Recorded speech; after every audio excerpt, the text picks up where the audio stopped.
जादू पुस्तक चैप्टर 10 छठा दिन जादू की तरह काम करना। लेखक टॉम रॉबिन्स ने कहा है कि अपनी किसी भी गतिविधि, कला, शिक्षा या योग्यता को लें, इसे लेकर इसे इतनी आगे तक दिखाएं जहां तक यह पहले कभी न गई थी, मुआने से भी आगे तक, तो आप इसे जादू के क्षेत्र में पहुंचाने के लिए विवश कर देते हैं।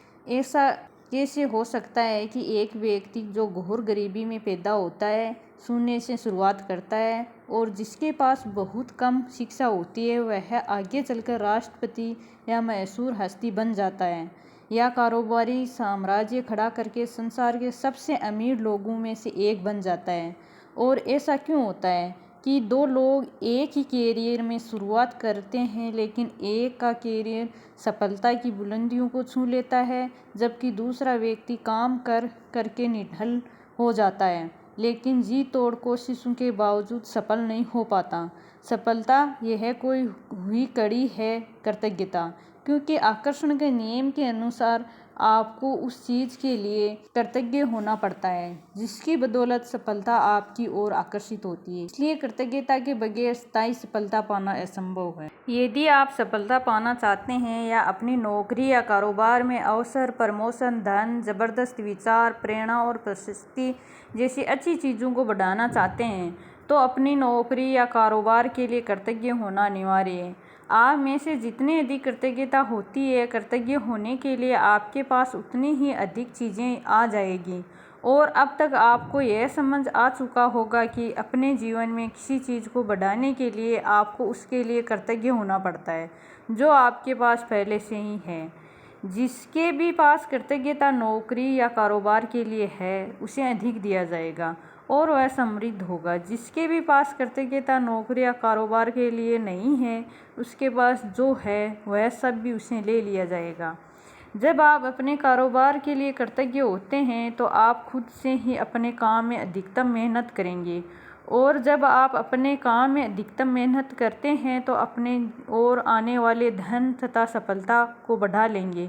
यदि आप अपने कारोबार के लिए कृतज्ञ नहीं हैं तो आप स्वतः ही इसमें एक कम मेहनत करेंगे।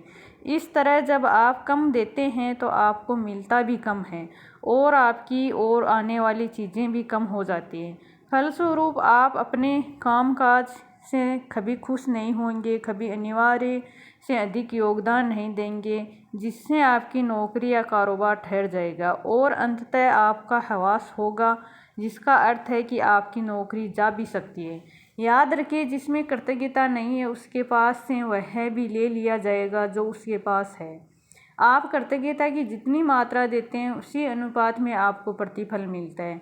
आप अपने कृतज्ञता की मात्रा को नियंत्रित करके खुद को मिलने वाली धनराशि की मात्रा को नियंत्रित करते हैं। यदि आप किसी कारोबार के मालिक हैं तो आपके कारोबार का मूल्य आपकी कृतज्ञता के अनुसार बढ़ेगा या घटेगा। आप अपने कारोबार, ग्राहकों और कर्मचारियों के लिए जितने अधिक कृतज्ञ होते हैं, कारोबार उतना ही ज़्यादा फलेगा, फूलेगा और बढ़ेगा। जब मालिक कृतज्ञ होना छोड़ देता है और कृतज्ञ होने के बजाय चिंता करने लगते हैं तो कारोबार नीचे की ओर फिसलने लगता है। यदि आप अभिभावक हैं और आपका काम अपने बच्चों की परवाह करना तथा घर संभालना है, तो जीवन में इस बिंदु पर कृतज्ञ होने के लिए चीज़ों की तलाश करें। यह अक्सर जीवन में एक बार का अवसर होता है, और जब आप इस समय के लिए कृतज्ञ होते हैं तो आप अधिक सहारे, अधिक मदद, अधिक सुंदर पलों और अधिक खुशी के अनुभवों को आकर्षित करेंगे। आपको अपने कामकाज से प्रेम करना चाहिए, चाहे वह जो भी हो, और आपको अपने काम पर जाने को लेकर रोमांचित होना चाहिए। इससे कम से कभी समझौता न करें। यदि आप अपने वर्तमान नौकरी के बारे में ऐसा महसूस नहीं करते, या अगर यह आपके सपनों की नौकरी नहीं है, तो ऐसी नौकरी पाने के अचूक तरीका यही है कि पहले अपनी वर्तमान नौकरी के लिए कृतज्ञ बनें। आज ही यह कल्पना करें कि आप एक आदर्श मैनेजर हैं जिसका काम नौकरी के बारे में आपके विचारों और भावनाओं की रिकॉर्ड रखना है। कल्पना करें कि आज आप जहां भी जाते हैं, आपका मैनेजर हाथ में कलम और डायरी लेकर आपके पीछे पीछे पहुंच जाता है। जब भी आप नौकरी की में कृतज्ञ होने वाली कोई चीज़ ढूंढ निकालते हैं तो मैनेजर उसे लिख लेता है। आपका काम कृतज्ञ होने के लिए अधिकतम चीज़ों की तलाश करना है ताकि दिन के अंत में मैनेजर के पास कृतज्ञता की लंबी सूची बन जाए। यह सूची जितनी लंबी होती है, आपका आदर्श मैनेजर आपके धन, कामकाज में सफलता, अवसरों, आनंद और संतुष्टि में उतना ही अधिक जादू कर सकता है। अपनी नौकरी की उन सारी चीज़ों के बारे में सोचें जिनके लिए आप कृतज्ञ हो सकते हैं। शुरुआत में इस तथ्य पर विचार करें कि आपके पास सचमुच एक नौकरी है। सोचें कि कितने सारे लोग बेरोजगार हैं जो नौकरी पाने के लिए कुछ भी देने को तैयार हैं।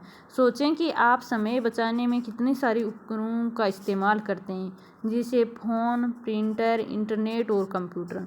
उन लोगों के बारे में सोचें जिनके साथ आप काम करते हैं और जिनके साथ आपकी मित्रता है। उन लोगों के बारे में सोचें जो आपके काम को अधिकतम आसान बनाते हैं, जैसे रिसेप्शनिस्ट, असिस्टेंट, सफाई कर्मी और डिलीवरी करने वाले लोग। इनके बारे में सोचें कि तनख्वाह मिलते वक्त कितना अच्छा महसूस होता है। अपने काम के प्रिय पहलुओं के बारे में सोचें जिन्हें करना आपको पसंद है। आपका मैनेजर आपको जितनी गहराई से कृतज्ञता महसूस करते देखता है, वह आपके कामकाज में उतनी ही जल्दी जादू करने के लिए प्रेरित होगा और आपके जीवन में अधिक जादू प्रकट हो जाएगा। वैसे यह संभव है कि आप एक दिन में ही अपने कामकाज के लिए इतनी सारी कृतज्ञता महसूस कर लें कि परिस्थितियां तुरंत बेहतर नजर आने लगें।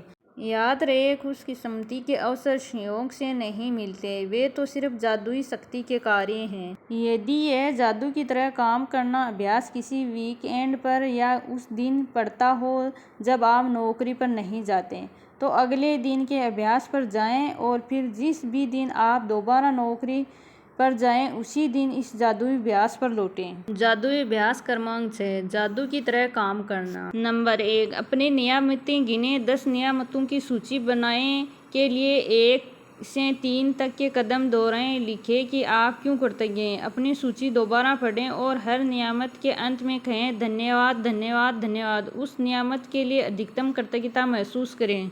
नंबर 2, आज ऑफिस में काम करते समय यह कल्पना करें कि एक आदर्श मैनेजर आपका पीछा कर रहा है और जब भी आप कृतज्ञ होने के लिए कोई चीज़ खोजते हैं तो वह उसे लिख रहा है।